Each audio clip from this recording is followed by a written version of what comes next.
Chapter 1. A Strange Adventure. This is the story of a crime committed against a woman. One evening in July 1849, I went to see my mother and sister at their house on Hampstead Heath. My Italian friend Pesca was there, and he had good news for me. He had found me a job in Cumberland in the north of England. 4 months teaching drawing to the nieces of Mr. Frederick Fairlie of Limmeridge House. On the evening before I left for Cumberland, I went to say goodbye to my mother and sister. It was past midnight when I left their house to walk home to my apartment in London.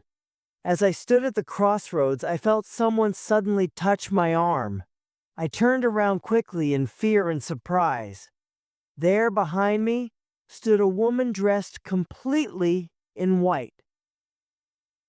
"Is this the road to London?" she asked. She was young and thin with a pale, worried face. After a pause, I replied, "Yes. Sorry for not answering you before. I was surprised to see you. The road was empty just a moment ago." She indicated a tree nearby. "I hid behind that tree to see what kind of man you were. Don't worry. I've done nothing wrong, but there's been an accident. Will you help me?"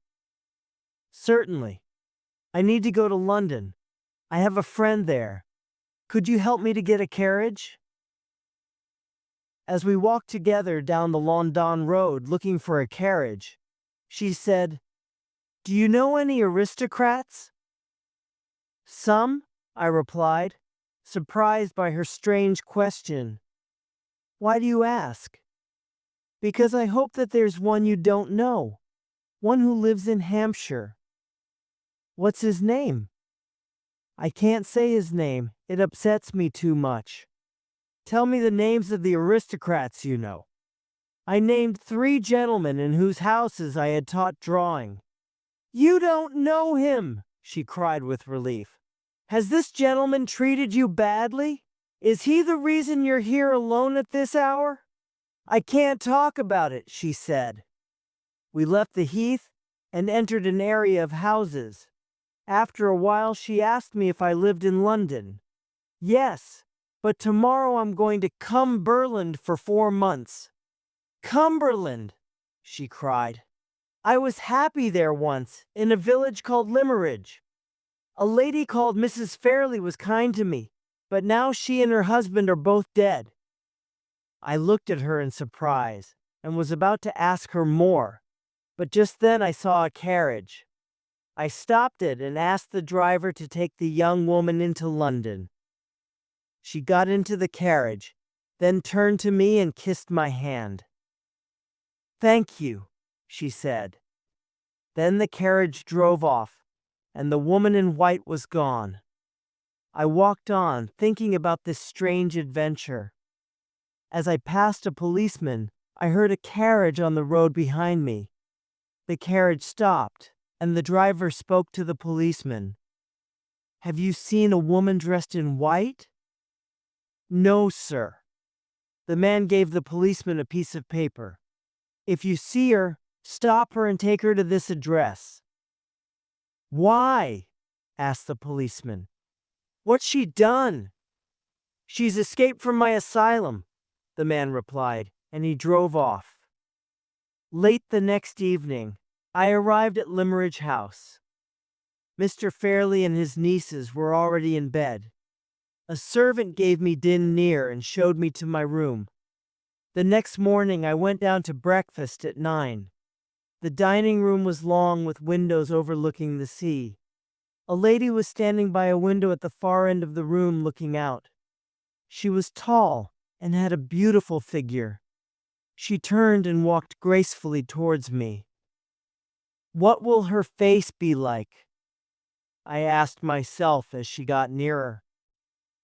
First I noticed that she was dark, then that she was young, and finally, to my great surprise, that she was rather ugly. She had a large, strong, masculine jaw. Her expression was honest and intelligent, but it had none of the gentleness that is the greatest charm of a woman. "Mr. Hartright?" she asked, shaking my hand. "I'm Marian Halcombe, one of your new students. I hope you won't be bored here. You'll have no men to talk to. Mr. Fairlie never leaves his room. He's an invalid, or so he thinks.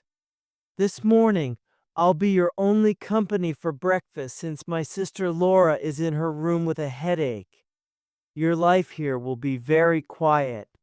I hope you aren't the kind of person who's unhappy without adventures." "Oh no," I replied.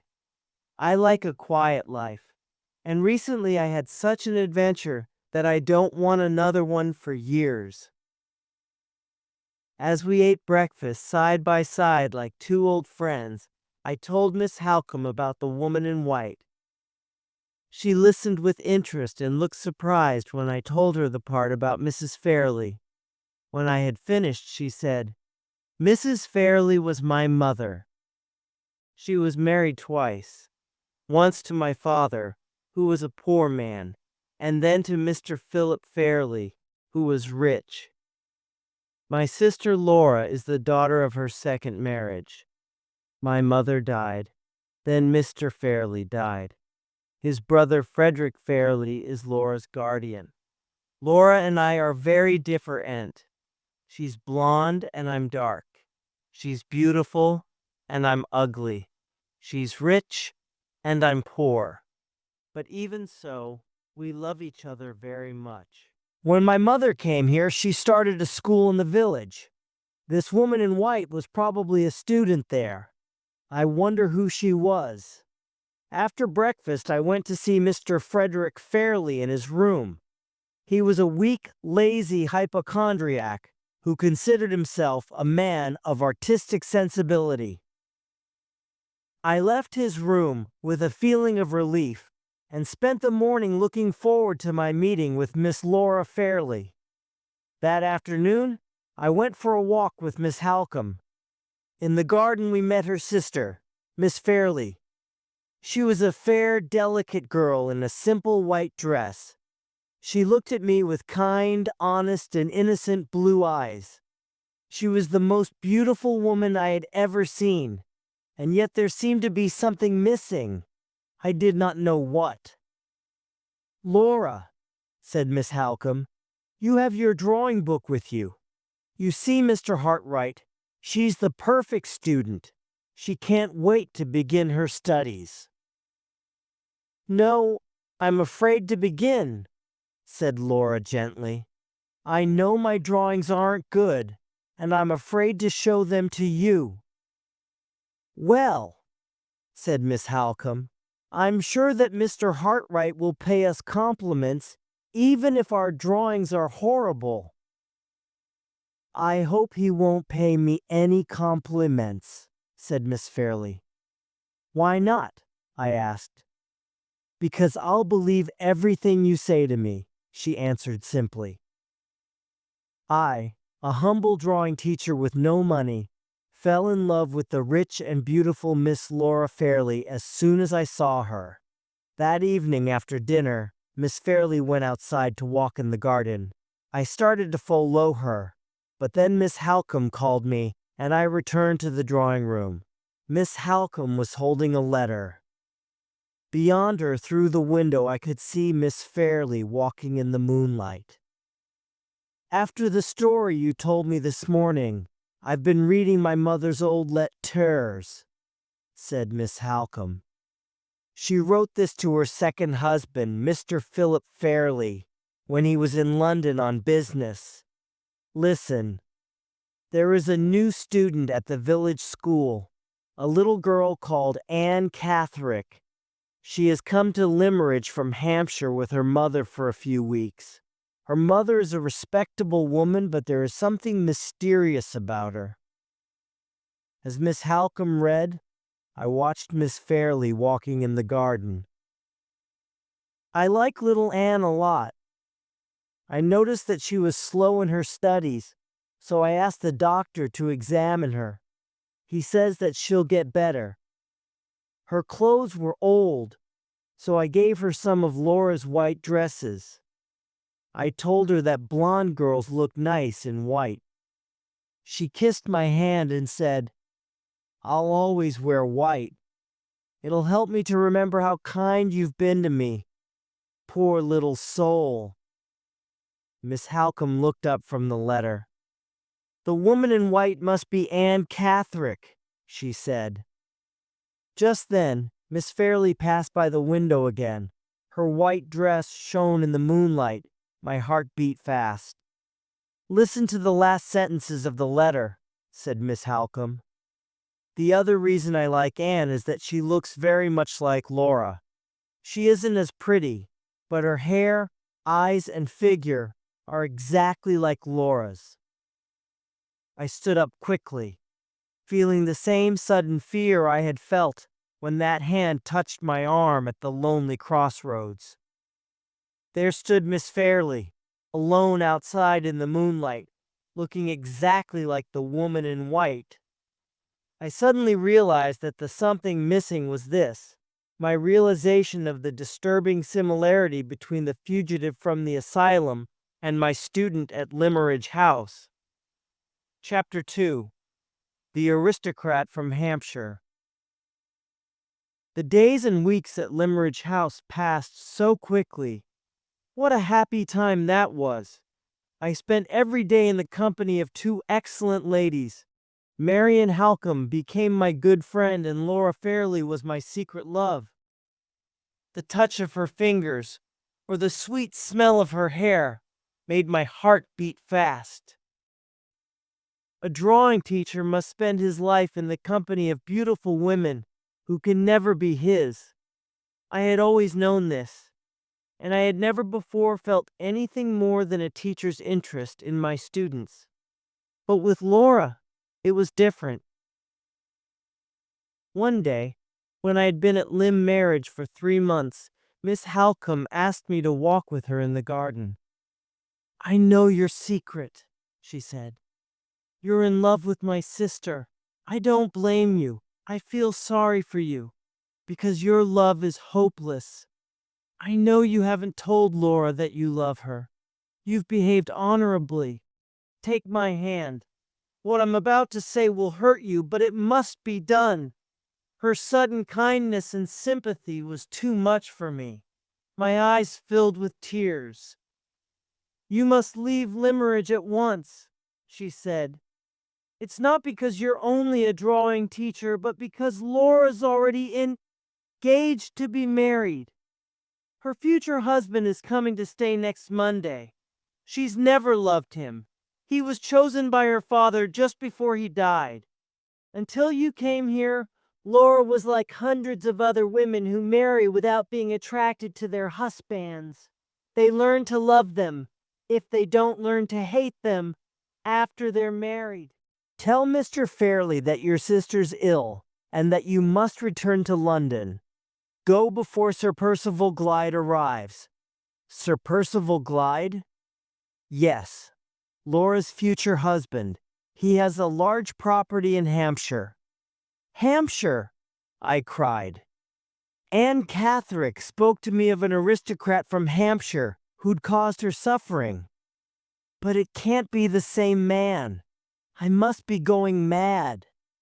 Ever since I saw the similarity between Miss Fairlie and the woman in white, I've connected them in my mind. The Lord knows I don't want to do so. I don't want that sad woman to be connected in any way with Miss Fairlie. Will you please ask Sir Percival Glyde if he knows Anne Catherick?" Miss Halcombe looked surprised. "I've never heard anything bad about Sir Percival," she said. "But yes, I'll ask our lawyer, Mr. Gilmore, to ask Sir Percival about it." The next day, I returned to London. My narrative ends here, at the end of the happiest period in my life. I, Vincent Gilmore, am Laura Fairlie's lawyer. I arrived at Limmeridge House on the 2nd of November. I had dinner with Miss Halcombe Miss Fairlie, and Mr. Hartright, their drawing teacher. They all seemed sad. The next morning, Mr. Hartright left for London. After lunch, Miss Halcombe told me about Mr. Hartright's adventure on Hampstead Heath and her mother's letter describing Anne Catherick. She explained Mr. Hartright's concern that Sir Percival Glyde might be the aristocrat the woman in white had talked about. She also showed me an anonymous letter that her sister had received that morning. Dear Miss Fairlie, I hear that you are going to marry Sir Percival Glyde. Do not do it. He is an evil man. Please believe me. Your mother was very kind to me, so you and your happiness are important to me. I made a copy of the letter and sent it to Sir Percival's lawyer, asking for an explanation. On Monday, Sir Percival arrived at Limmeridge House. He is a charming man of about 45 years old. He treated Miss Halcombe like an old friend, was polite and friendly to me, and treated Miss Fairlie with tenderness and respect. He was obviously concerned about her pale face and sad expression. Miss Fairlie seemed to be uncomfortable in his company and left us soon after dinner. Sir Percival then turned to Miss Halcombe and said, "My lawyer sent me the copy of that letter. I'm not surprised that it made you worry, but I can explain everything." His manner was open and honest. He told us that Mrs. Catherick, Anne's mother, had been a servant in his family for many years before leaving to get married. Years later, Sir Percival heard that her husband had abandoned her and her daughter was mentally disturbed. He wanted to do something to help the poor woman.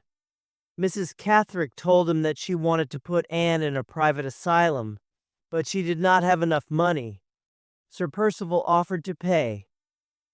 Years later, when Anne discovered this, she considered him responsible and developed a passionate hatred for him. This explanation seemed satisfactory to me, but Miss Halcombe still looked concerned.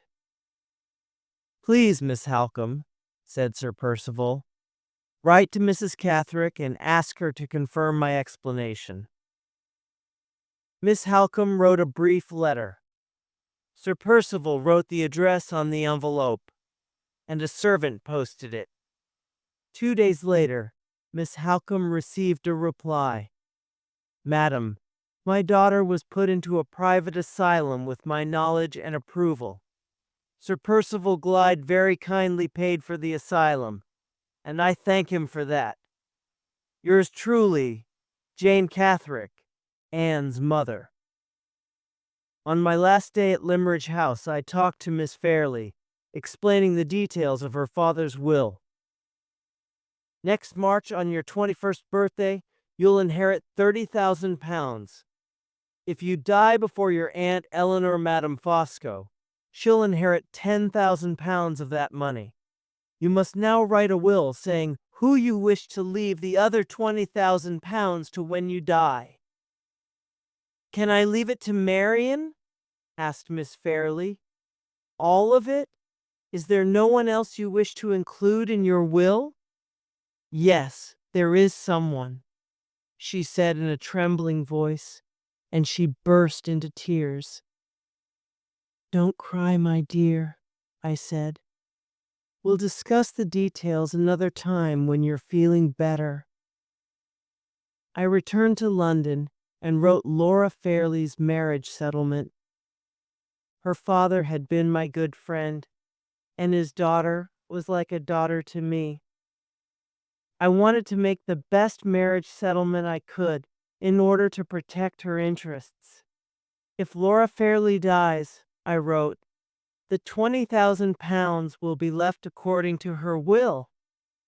That evening, I sent the settlement to Sir Percival's lawyer. The next day, it was returned to me. In the margin, by my statement about the £20,000, the lawyer had written, "No, if Laura Fairlie dies, Sir Percival will inherit the £20,000. I knew that Sir Percival had many debts. This worried me, so I wrote to Mr. Frederick Fairlie and explained the situation. I told him not to sign the settlement unless the part about the £20,000 remained as I had first written it. The next day I received his reply.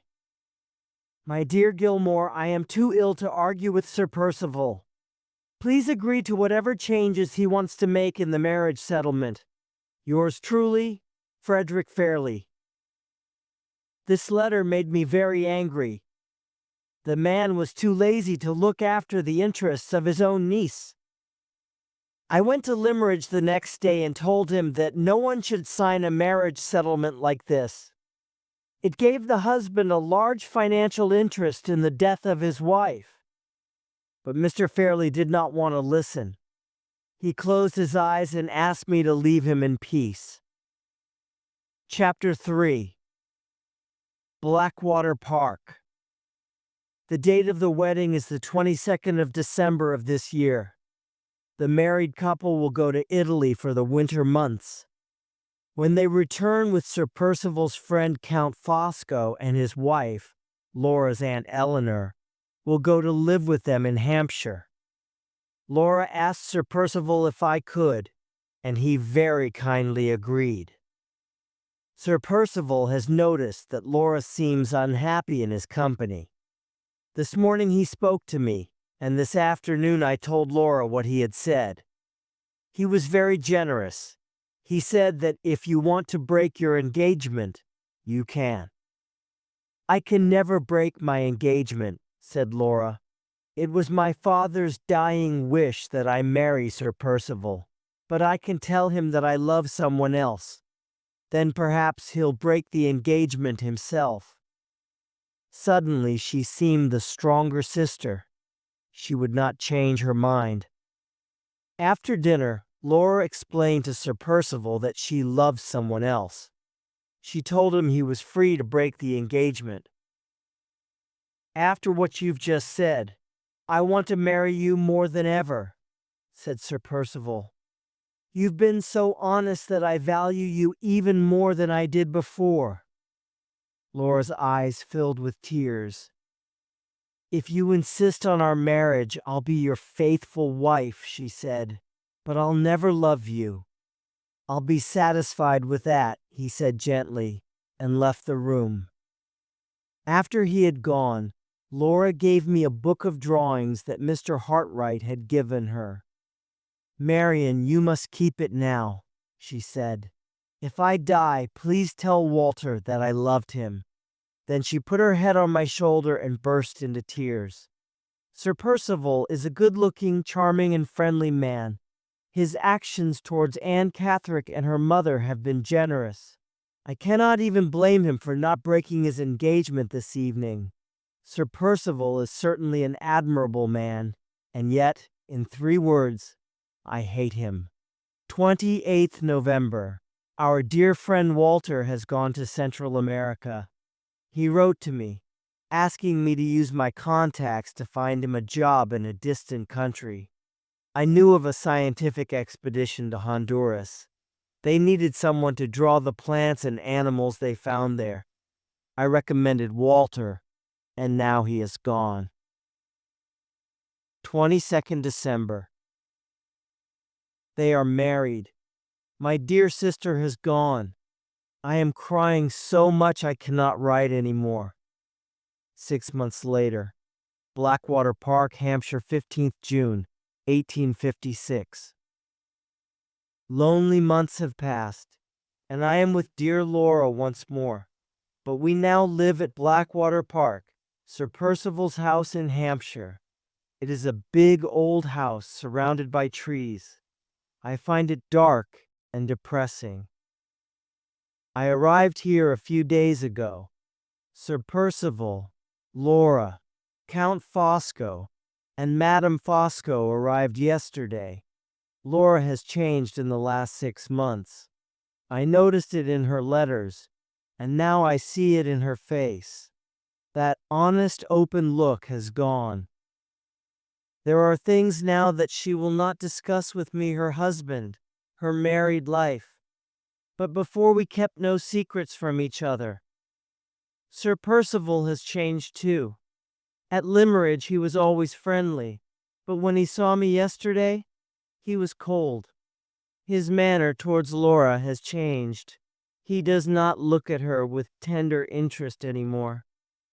Madame Fosco is different from the Laura Fairlie I once knew. Laura Fairlie was an irritating woman who talked too much and wore expensive clothes. Now she dresses very simply and sits silently, rolling cigarettes for her husband. And her husband? What can I say of Count Fosco? He has certainly tamed his wife, and he looks like a man who could tame a tiger. He interests and attracts me. He forces me to like him. He is enormously fat, and his face looks like Napoleon's. He has intelligent gray eyes. When I look into them, I feel things that I do not want to feel. He speaks English fluently with no accent. He tells me that he left Italy a long time ago, for political reasons. The Count has been Sir Percival's friend for years. They first met in Rome. Percival was attacked by thieves, and Count Fosco saved his life. The Count's influence over Percival is much stronger than Laura's. I have never before met a man like Count Fosco. I am very glad he is not my enemy. But is this because I like him, or because I'm afraid of him? 16th of June. This morning Sir Percival's lawyer came to see him. As I was walking to my room, I heard them talking. "Don't worry," said the lawyer. "If your wife signs the document, everything will be all right. If not—" "Of course she'll sign the document," said Sir Percival angrily. I went to Laura's room and told her what I had heard. "I know that Percival has debts," she said, "but I won't sign anything without reading it first." After lunch, Sir Percival said, "Will you sign this, Laura? It's just a formality. Miss Halcombe and Count Fosco, will you be our witnesses?" He folded the document and placed it on the desk, with his hand resting on the folded part. The only part of the document that was visible was the line for her signature and the lines for the signatures of the two witnesses. "Sign your name here," he said. "What is the document about?" asked Laura. "I've no time to explain," said Sir Percival. "A carriage is waiting for me outside. I have to go away on urgent business. Come on, sign it." "I can't sign it unless I've read it. Mr. Gilmore always asked me to read documents before I signed them." "Gilmore was your servant. I'm your husband. Don't you trust me?" cried Sir Percival angrily. "It's not fair to say I don't trust you," said Laura. "Ask Marian if she thinks I should read the document first." "It's none of Miss Halcombe's business," said Sir Percival. "Excuse me," I said, "but, as a witness to the signature, it is my business. Laura's objection seems to be fair to me. I can't be a witness unless Laura understands what she's signing." "What disrespect!" cried Sir Percival. "You're just a guest in this house. I wanted to hit him, but I was only a woman, and I loved his wife so dearly." "Percival," said the Count, "remember, you are in the company of ladies." They looked at each other, and Sir Percival was the first to look away. Those cool gray eyes had tamed him. "I don't want to offend anybody," he said. "Just sign the document, will you?" "I'll happily sign when I know what's in it," said Laura. "I'll make any sacrifice so long as it's honest. I simply think it's wrong to sign a document I haven't read." "Who said anything about sacrifice?" cried Sir Percival, furious again. "And it's strange to hear you talk of right and wrong. A woman who had a passion for her drawing teacher. Laura looked at him coldly, then turned her back on him. When I left my chair to go to her, I heard the Count whisper to Sir Percival, "You idiot!" Laura walked towards the door and I followed her. "One moment," said the Count. Laura continued walking, but I whispered to her, "Stop! Don't make an enemy of the Count." We stopped and waited. "Percival," said the Count, "can it be signed tomorrow?" "Yes, I suppose it can." "Then let's wait until tomorrow." "All right," said Sir Percival. He left the room, went straight to his carriage, and drove away. Chapter 4. A Note by the Lake.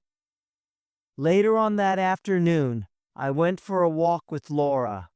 "I can tell you everything now, Marian," she said. "After what Percival said to me this morning, I don't feel any obligation to him. At first, just after we were married, I tried not to think of Walter. I tried to be a good wife, but Percival was so cruel. One day in Rome, a lady called Mrs. Markland came to visit us. She started talking about drawing. I tried to change the subject, but she went on. She said that her favorite drawing teacher was Mr. Hartright. I looked away from her and saw my husband looking at me closely. I suppose my face gave away my secret. Later, when we were alone, he told me he had only married me for my money. After that, I thought about Walter often, especially on the nights when Percival left me alone and went to parties with the people from the opera house. I remembered my conversation with Walter that day in the garden with horror. I had placed myself between those two young lovers. It was all my fault. Now Walter is thousands of miles away in a foreign country. His heart is broken, and so is Laura's. I did this, and I did it for Sir Percival Glyde. 18th June. Sir Percival returned yesterday just before lunch. The Count took him for a walk in the garden. Later the Count came to me and said, "Miss Halcombe, Sir Percival has changed his mind. He won't ask Lady Glyde to sign anything today." I told Laura the good news. Then she went for a walk alone by the lake, and I went to my room. An hour later she came to my room looking agitated. "Marian," she said, "I just met Aunt Catherine by the lake. She looked ill and talked to me strangely." "Marian, she looks like a paler, thinner version of myself. She says that she's dying. She spoke of how kind Mother had been to her, and said that she wanted to die and be buried beside Mother. Then she spoke of Percival, how she hates him. She said that her mother had told her a secret, Percival's secret, and when he discovered that Anne knew it, he put her in the asylum." Then she suddenly stopped speaking and listened. "Did you hear anything?" she asked me. I'd heard nothing. Then she said, "Someone is nearby. It's not safe to talk. Meet me here again tomorrow at the same time." And she ran away. After lunch today, Laura went down to the lake alone again. She waited in the same place. After some time, she noticed that someone had written the word "look" on the ground with a stick. She dug in the earth under the word and found a piece of paper. On it, Aunt Catherine had written this: "I was seen with you yesterday by a fat old man. When I ran away, he followed me, but I ran faster than he could. I am afraid to come back this afternoon, so I am leaving you this note at 6 in the morning. When we speak of your husband's secret, we must be in a safe place where no one can hear us." As Laura was reading Anne's note, she heard footsteps behind her. There was Sir Percival, looking furious. "What did Anne Catherick tell you?" he cried. "It's no use lying to me. I know you spoke to her yesterday." Laura told him everything, but he did not believe her. He was certain that she knew the secret. He held her arm so tightly that he left dark bruises on her white skin. She showed them to me later, and that made me want to kill him. He took her back to the house and shut her in her room. "You'll stay there until you tell the truth," he cried. When I went to see her, I found the room was locked. Laura told me what had happened through the door. I went to the drawing room. There Sir Percival, the Count, and Madame Fosco were speaking quietly. I walked up to Percival and said, "You can't keep your wife as a prisoner in her own house. There are laws in England to protect women from cruelty and injustice." "I'll lock you up too if you threaten me," he replied. I felt the Count's cool gray eyes on my face. Then he turned from me and nodded to his wife. She came to my side and said, "Sir Percival, I must leave. I can't stay in a house where women are treated like this." Sir Percival looked shocked. The Count took his wife's arm and said, "She is simply wonderful. I'm at your service, Eleanor, and at Miss Halcombe's service too." "Damn it, what do you mean?" cried Sir Percival. "I mean I agree with my wife." "All right, do what you want," said Sir Percival, and he left the room. "We've won," said the Count. "Lady Glyde will be released from her room." Then, turning to me, he added, "Let me express my sincere admiration for your courage." I went to Laura's room and found the door unlocked. "Laura, dear," I said, "the Count persuaded Percival to unlock your door." "Don't speak of the Count," cried Laura. "The Count is a spy." Just then there was a knock at the door. I opened it and found Madame Fosco there, holding my handkerchief. "You dropped this downstairs," she said. Her face was pale, her hand was trembling, and her eyes looked at Laura with hatred. I realized that she was listening at the door a moment ago. When she was gone, I said, "Oh, Laura, you shouldn't have called the Count a spy." When I left Laura's room and went downstairs, I saw Madame Fosco alone in the drawing room. She had never liked Laura. Laura's father, her brother, had been angry with her for marrying an Italian. She had no money of her own and had to rely on her brother's generosity. But he wasn't generous. And then, instead of leaving £10,000 to his sister directly, he left the money to Laura. Madame Fosco would only inherit the money if Laura died before she did. However, since Madame Fosco was 43 and Laura was 21, that was unlikely. Because of this, Madame Fosco had always disliked Laura. Now she had a new reason to dislike her. "Countess," I began, "I'm afraid that when you so kindly brought my handkerchief to me, you probably heard Laura say something very offensive. I hope you didn't tell the Count." "There are no secrets between my husband and me," she said.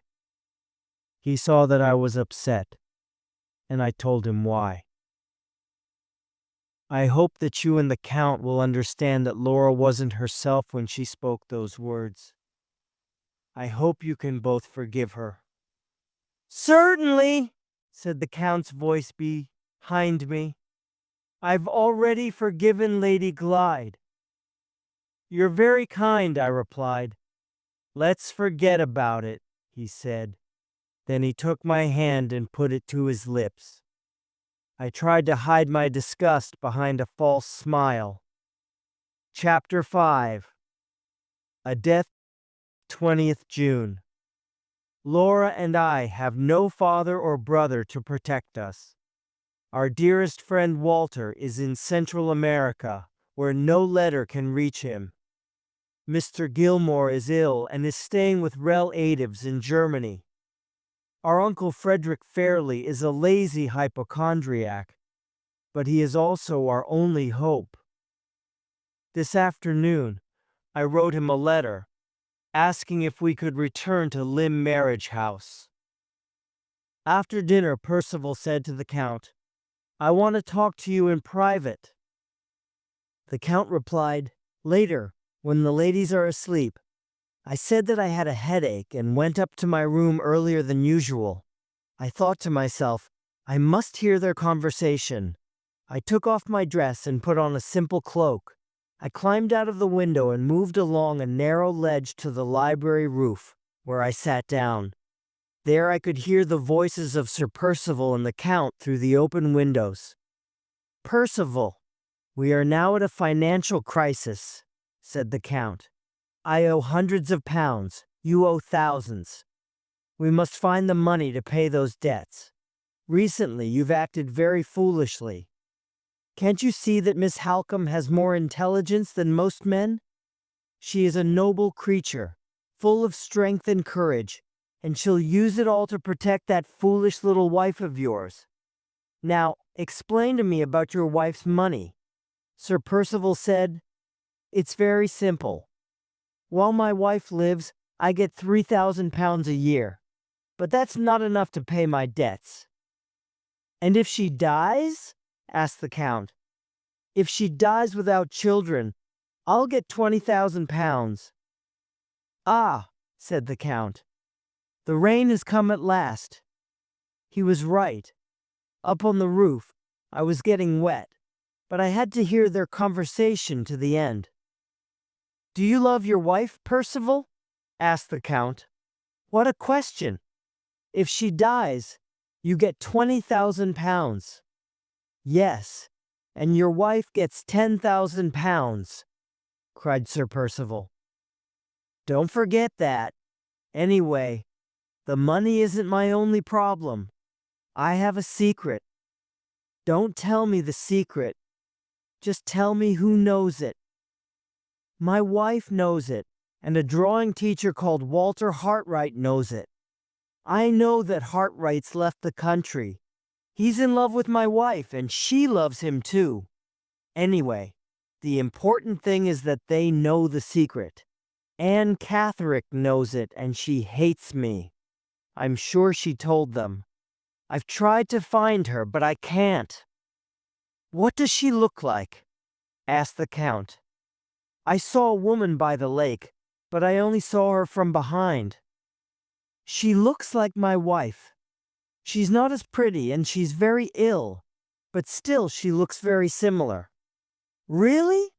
said the Count in surprise. He then smiled to himself and laughed. "Don't worry, Percival. You'll pay your debts and you'll find Anne Catherick, I promise. Good night." Up on the roof I was cold and wet. I moved slowly along the ledge to my bedroom window and climbed back in. I changed into dry clothes, lit a candle, and wrote down the conversation. But now I am ill. I have a fever. I cannot get ill now, when Laura needs me more than ever. The illness of the excellent Miss Halcombe has given me the opportunity to read this interesting diary. There are hundreds of pages here, and I have read them all with pleasure. I admire Marian greatly. Her intellect, graceful style, and courage. The description of my own character is brilliant. I'm sorry that our interests are opposed. And even though they are opposed, and even though I will be victorious, I want Miss Halcombe to know how much I admire her diary, and that nothing in it contributed to my victory and her failure. I am the housekeeper at Blackwater Park, and I took care of Miss Halcombe when she was ill. During that time, Lady Glyde was so worried about her sister that she herself became ill and stayed in her room. One day, Sir Percival called me into his study and said, "I plan to leave Blackwater Park. As soon as Miss Halcombe and my wife are well enough, they'll go to stay with their uncle in Cumberland. Count Fosco and the Countess will soon go to their new house in London, and I'll go to Paris. Send away all the servants tomorrow. You'll stay to manage the house while I'm away." The Count spent his days by the lake. I have no idea why. The next day, when the Count returned from the lake, I heard Sir Percival ask him, "Did you find her?" The Count did not reply, but he smiled. The next day was my day off. When I returned, Sir Percival told me that Count Fosco and the Countess had left for London. I then went to Lady Glyde's room to see how she was. She was still weak and depressed, and she asked me to take her to her sister's room. As we walked along the corridor, Sir Percival came up the stairs and said, "She's not there. She went to London with Count Fosco and the Countess. Then she'll go to your uncle in Cumberland." "That's impossible," cried Lady Glyde. "She didn't tell me she was going or say goodbye. I must go to her immediately." "You must wait till tomorrow," said Sir Percival. "I'll write to Fosco. He'll meet you at the station and take you to his house." Lady Glyde began to shake. "I don't want to sleep in London," she said. "You must. The journey from here to Cumberland is too long to do in one day." Lady Glyde was ready to leave the next morning. I took her to the station. When we got there, she suddenly seemed frightened. "I don't want to go alone," she said. "You've been very kind to my sister and me.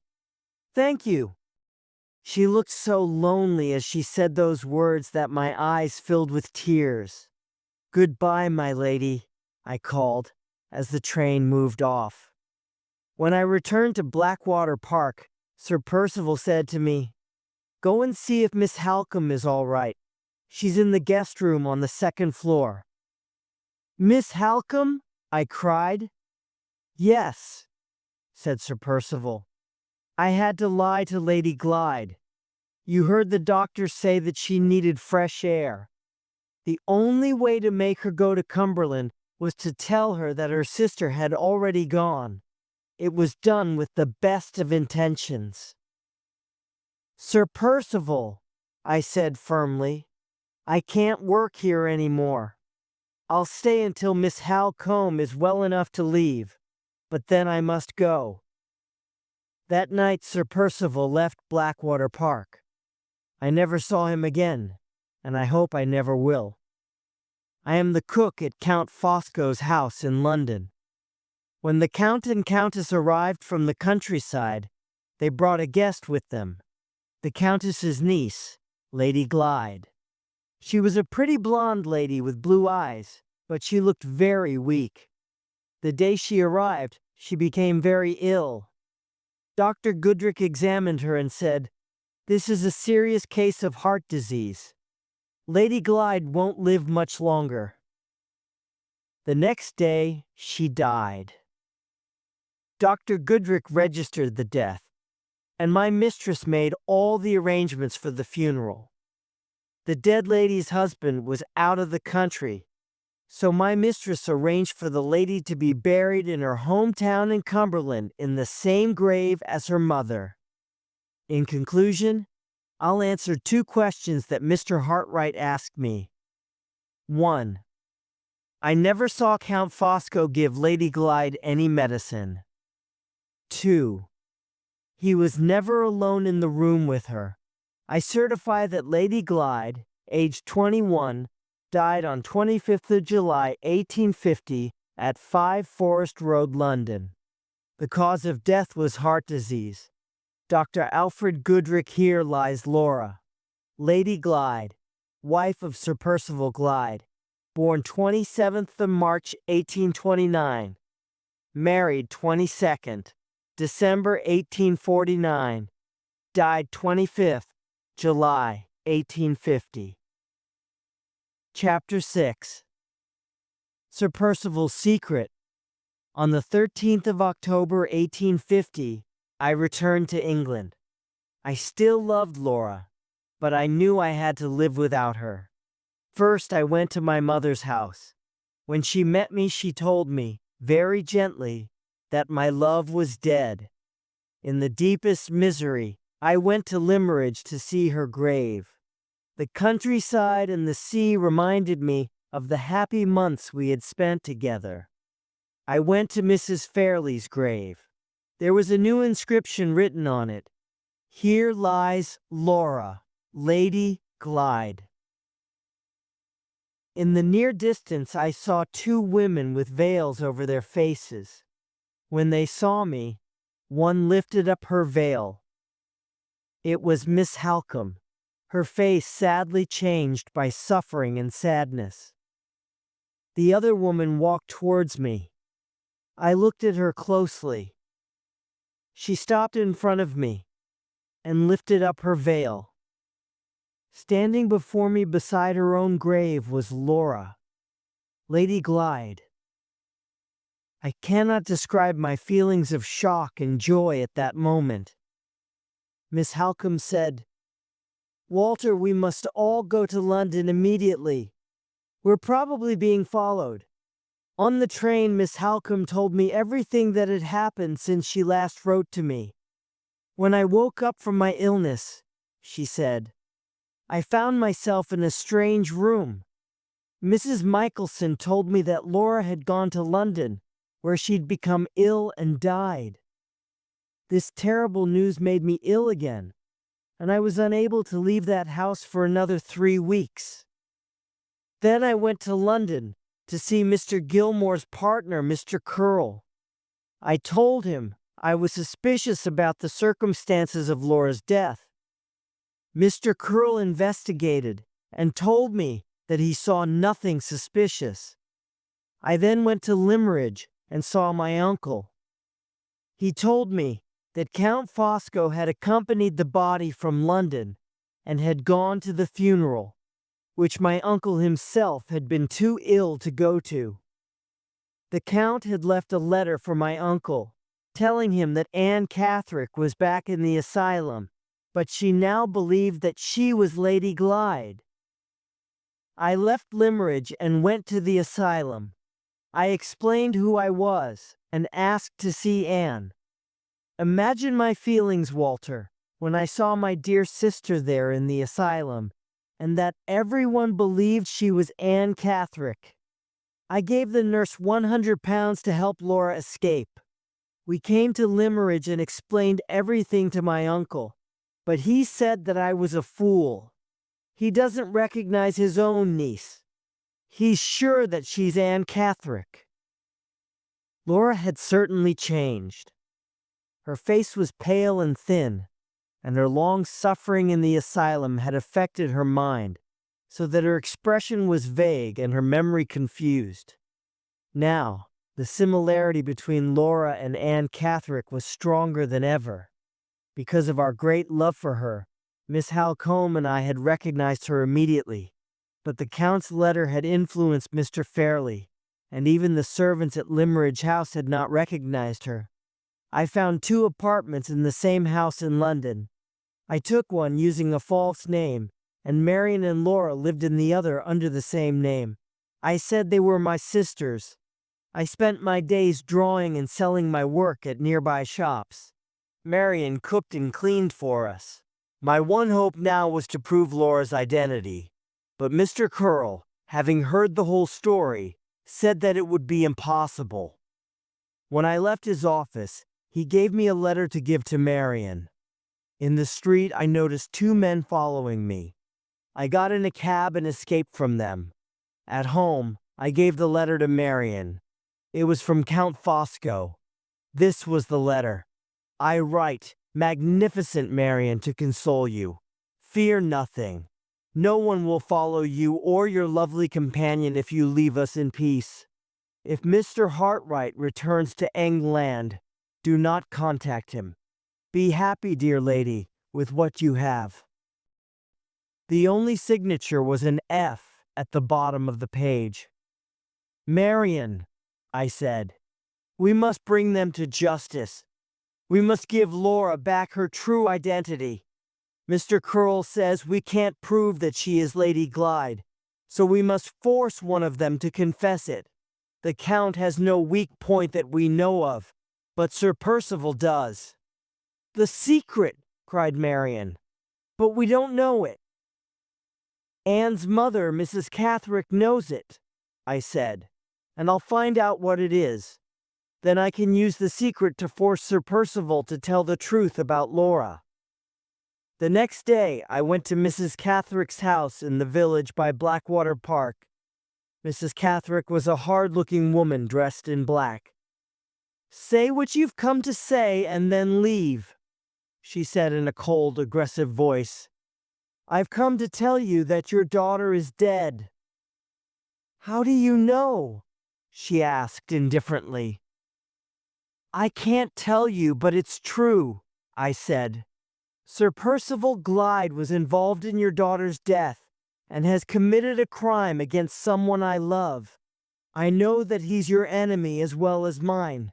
I know that you know his secret. Tell me his secret, and we'll both get our revenge. He has used you.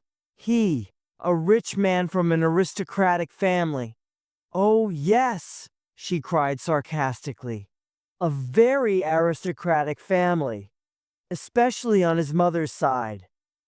She stopped speaking suddenly, as if she had said something she did not mean to say.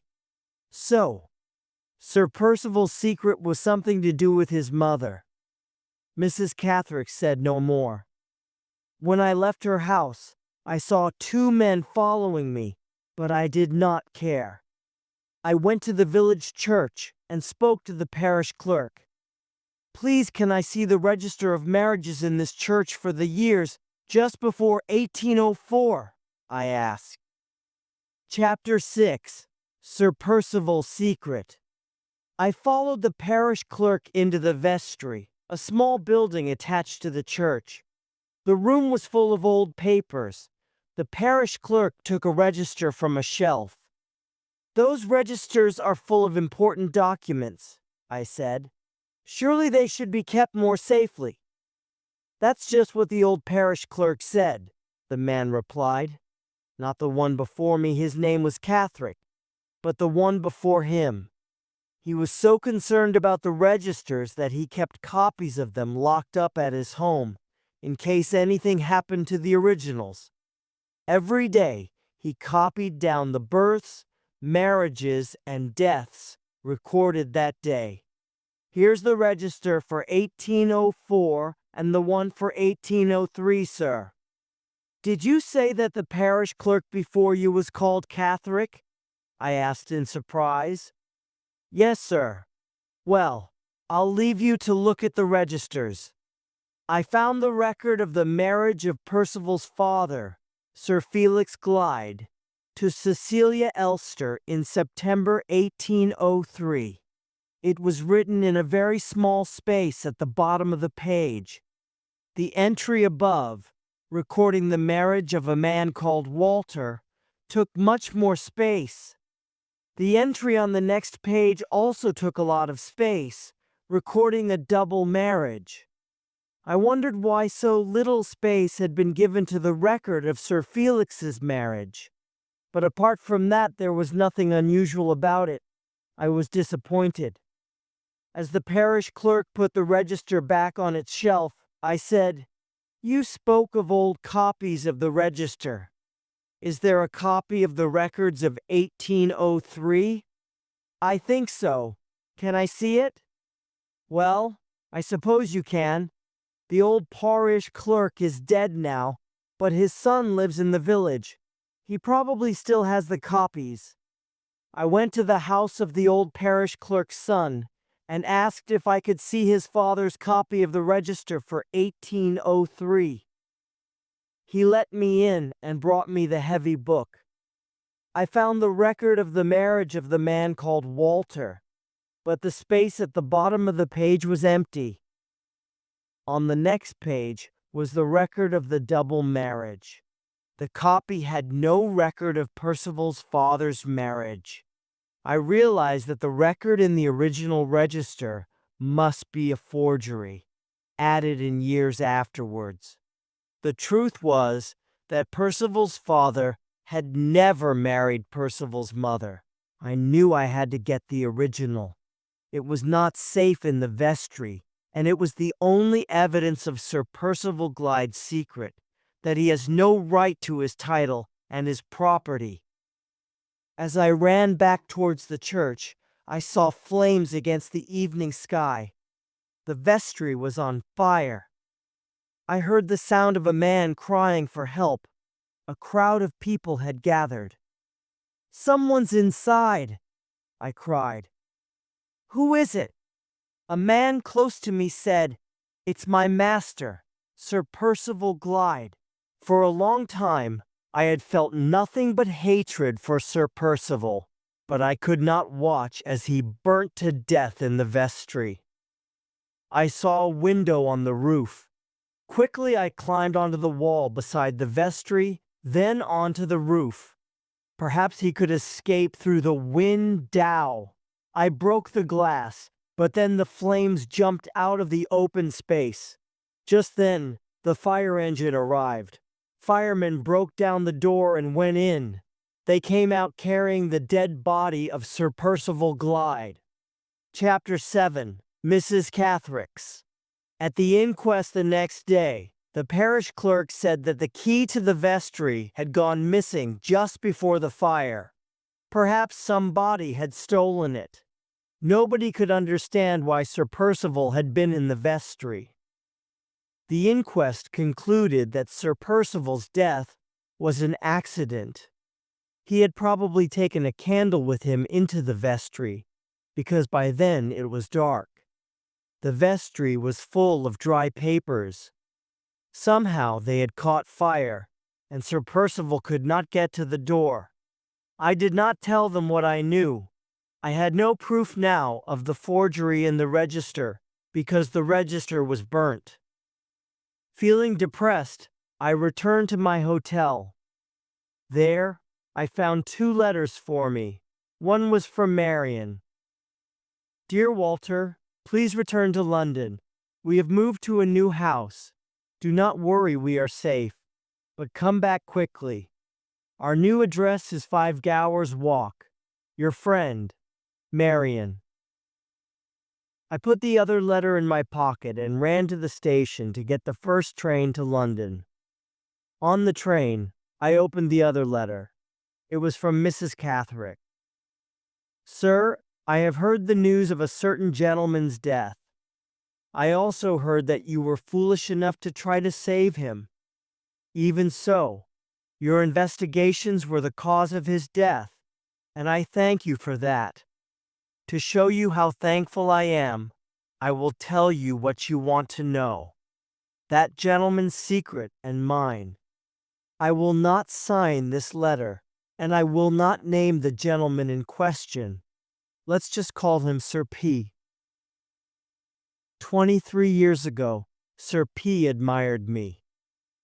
I was married to a parish clerk who was a fool with no money. Before I married him, I had worked for Major Donthorne of Varneck Hall, and I had seen how rich ladies lived. I liked beautiful things, and Sir P gave me beautiful presents. What did he want in exchange for the presents? Only the key to the vestry. I gave it to him. My daughter Anne was born 3 months later. My foolish husband found the presents hidden in my room. He told everyone in the village that Sir P had been my lover, and that Anne was Sir P's child. Then he left me. He was wrong, of course. I had only known Sir P for 4 months. I went to Sir P and asked him to tell the villagers that my husband was wrong. He laughed at me. He then told me what he had done to the register, and he explained what the law does to people who commit that crime.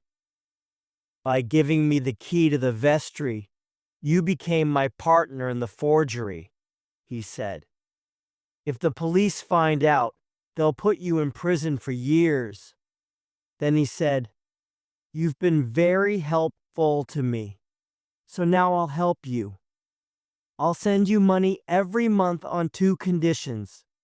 You must keep the secret and never tell anyone, in your own interest as well as mine, and you must never leave the village. He knew that none of the village women spoke to me because 6, they thought I had lost my virtue. He knew his secret was now safe, so he explained it all to me. His mother was already married when his father, Sir F., met her. She had married in Ireland but returned to her parents in Hampshire when her husband treated her badly. No one in Hampshire knew anything about her marriage, so when Sir F. said that he had married her, no one suspected anything. Sir F. told Sir P. the truth when he was dying. As soon as Sir F. was dead, Sir P. claimed the title, Blackwater Park, and the land. No one suspected that he wasn't the legitimate heir. But then he got into debt, and in order to borrow money, he had to show a birth certificate and a certificate of his parents' marriage. That is when he came to me. How I hated him. He forced me to stay here in this village where they all talked about me, but no one spoke to me. Finally, now, after all these years, I have earned their respect. The vicar says hello to me. But back then, when Anne was a child, my life was very hard. Sir P. sometimes let me go away for a short while. He let me go to Limmeridge for a few weeks once. Mrs. Fairlie of Limmeridge House liked Anne. That made me laugh. Mrs. Fairlie was a foolish, ugly woe man who had somehow managed to marry one of the most handsome men in England. Another time I wrote to Sir P. to ask if I could go away for a few weeks. His reply was very rude. As I read it, I became so angry that I insulted him out loud in front of Anne. I said he was a miserable impostor. The next day he came to my house to say that he had changed his mind. Anne was in the room, and he told her to leave rather rudely. Anne turned to him and said, "You're a miserable impostor." She had no idea what it meant. She was just repeating my words, but Sir P. was terrified. He was sure that she knew his secret, so he put her in the asylum. I did not object. I have never loved my daughter. When I got to our new house, Marian and Laura were waiting for me. Marian had told Laura that we had moved to a new house because it was in a nicer part of London. When Laura had gone to bed, I asked Marian, "What's the real reason?" "Count Fosco," said Marian. "Yesterday, I looked out of the window in our old house, and I saw the Count standing outside with the doctor from the asylum. Then they went away. Later the Count came back alone. When I saw him, I told Laura that I was going for a walk, and went out to him. He said he'd come for 2 reasons. First, to express his feelings for me. I refused to listen to them. And secondly, to repeat the warning in his letter. He told me that Percival was dead, and that you were investigating Percival's secret when he died. The Count had contacted the asylum doctor and said he knew where Anne Catherick was. But when he and the doctor were outside the house, the Count changed his mind and sent the doctor away, saying that he'd been mistaken." "Why?" "It's embarrassing, Walter, but I must tell you. He changed his mind because of me. The one weak point in that man's iron character is the admiration he feels for me. He said, 'Tell Mr. Hartright to stay away from me.' If I must put your pretty sister back in the asylum to stop Mr. Hartright from investigating me, I shall do so. But I prefer not to, because I don't want to cause you pain, Miss Halcombe." As soon as he left, I decided to take this new house. The next day we told Laura that her husband was dead, and that her marriage, the greatest error of her life, was over. Chapter 8. A Night at the Opera.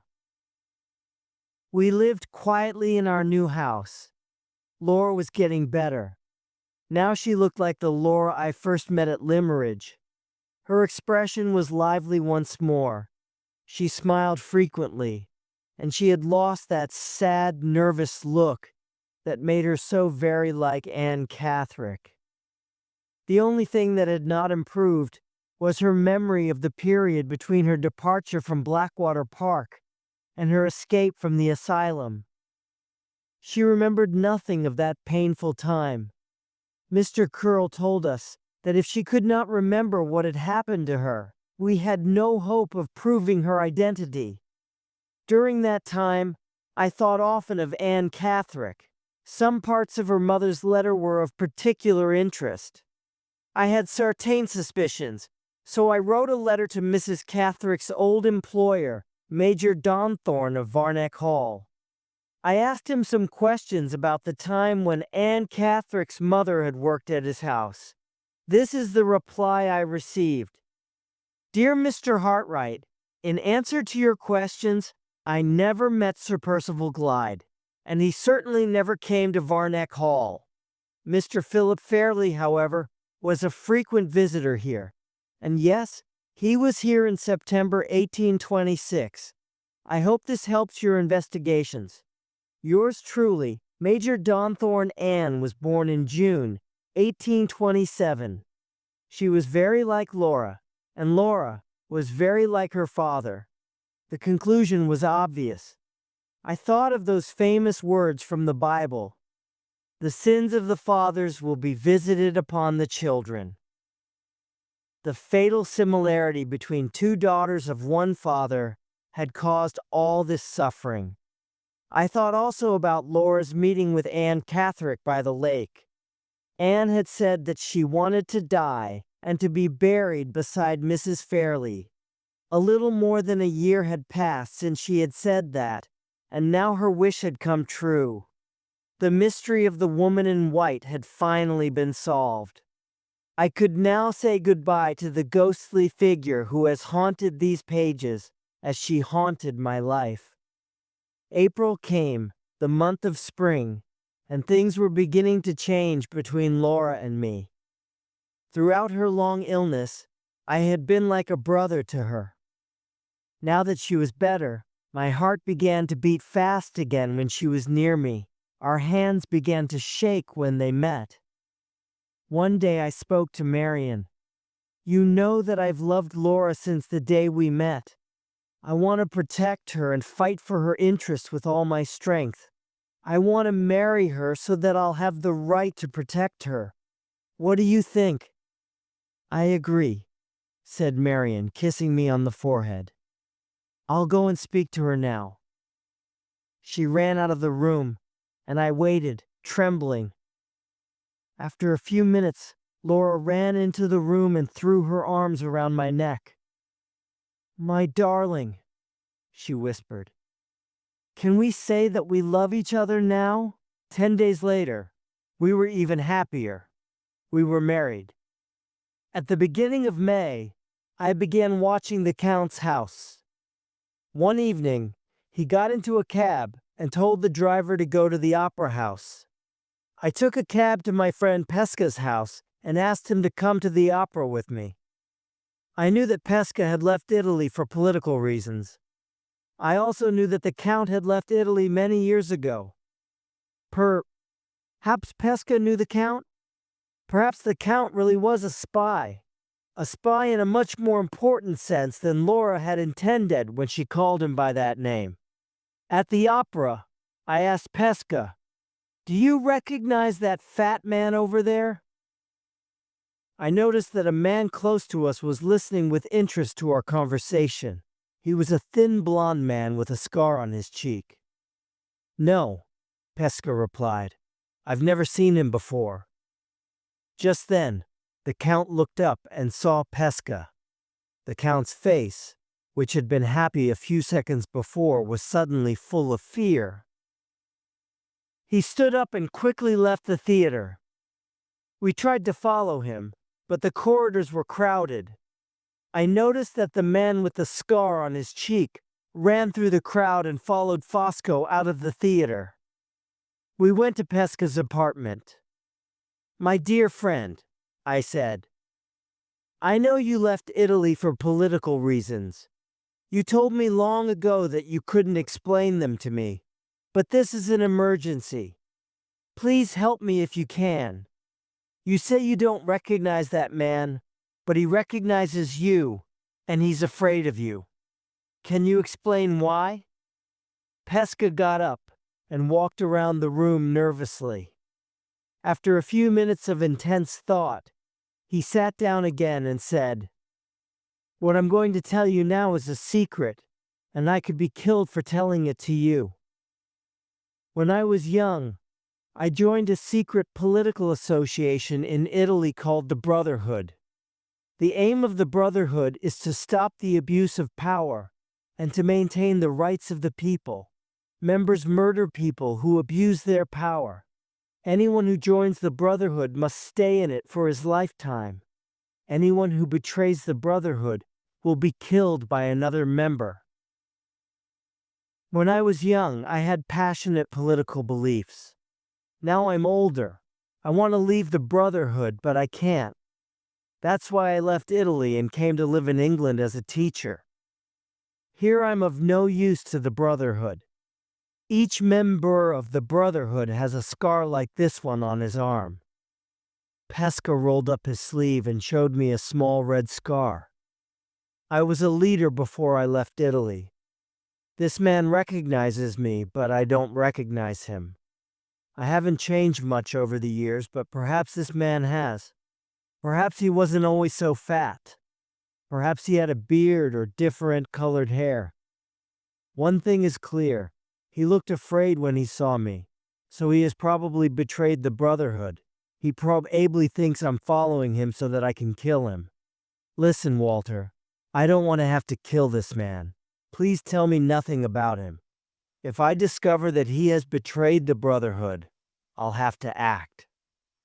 Chapter 9. Confronting Count Fosco. I was still thinking about what Pesca had told me when I walked back from his apartment that night. As I came closer to home, an idea started to form in my mind. When I got home, I wrote this letter to Pesca. "The man you saw at the opera is a member of the Brotherhood and has betrayed the cause. I am sure of this. His name is Fosco, and he lives at 5 Forest Road. Find him and look at his arm. The scar is there. By the time you read this, I will be dead. Please get revenge for my death." As I was leaving our house, Marian touched my arm. "Where are you going?" "It's Fosco," I said. "He'll probably leave England tonight." Immediately, I must act. I got a cab and went to Forest Road. It was midnight. As I walked up to the Count's door, I noticed the blond man with the scar on his face from the opera. He looked at me and walked on down the road. I rang the doorbell. The servant showed me into the drawing room where the Count was packing his bags. "Sit down, Mr. Hartright. I'm in a hurry." "I know," I replied. "What do you know?" "I know you're leaving England, and I know why." The Count went quickly and quietly to the door and locked it. "I don't believe you," he said. "Roll up the left sleeve of your shirt," I said, "and you'll see the reason." Count Fosco put his hand into the desk and took out a gun. "Perhaps I should kill you," he said. "Read this first," I replied, handing him the note from Pesca. The Count read the note and immediately knew that I had won. "What do you want?" he asked. "I want a full confession, written and signed, of your conspiracy with Sir Percival Glyde against Laura Fairlie," I said, "and I want proof of your story so that everyone knows the truth at last." "I agree," said the Count. "Now I'll tell you what I want. When I've given you the confession and the proof you ask for, the Countess and I will leave this house without any interference from you." I agreed. The Count began to write. He wrote quickly, with great intensity and pleasure. When he had finished, he cried, "Done, Mr. Hartright." He gave me his confession and a letter from Sir Percival to him, dated 26th July 1850. The letter said, "Lady Glyde will arrive in London this evening." This was the proof I needed. The death certificate said that Lady Glyde had died on 25th July, and here was a letter from Sir Percival proving that she was still alive on 26th July. At 8 o'clock, the messenger went to Pesca's house. He returned at 8:30 with the unopened letter. The Count burnt the letter, and half an hour later he and the Countess were gone. My story begins with this simple fact. Percival and I needed money. Immense necessity, universal want. We discovered this common problem when we met in Europe after Percival's marriage. We discussed it as we traveled to England. There, at Blackwater Park, I met the magnificent creature who is inscribed on my heart as Marian. At 60, I adored that woman with the volcanic passion of an 18-year-old. Marian herself has described our time at Blackwater Park with perfect accuracy. My narrative must therefore begin with Marian's terrible illness. At that time, all my energy was directed at finding Anne Catherick. The fact that Anne had escaped from the asylum first gave me the idea for the conspiracy. I said to Percival, "We'll simply exchange their identities. Lady Glyde and Anne will exchange names, places, and destinies. Anne is dying. When she dies as Lady Glyde, our money problems will be solved, and your secret will be safe. Anne spoke to your wife by the lake. One day she'll come back to the lake, but this time I'll be there." On my third day by the lake, I met Anne. I told her that Lady Glyde had sent me. I said that Lady Glyde had gone to London and wanted Anne to go there too, to meet her. Anne believed me. I told her to meet me in the village the next day. Anne, my wife, and I then drove to London. We wrote to the servants at Forest Road to tell them that Lady Glyde was coming to visit. When we arrived, Anne was immediately suspicious. Her anxiety caused her to become very ill indeed, and the next day she died. This was a great shock to me.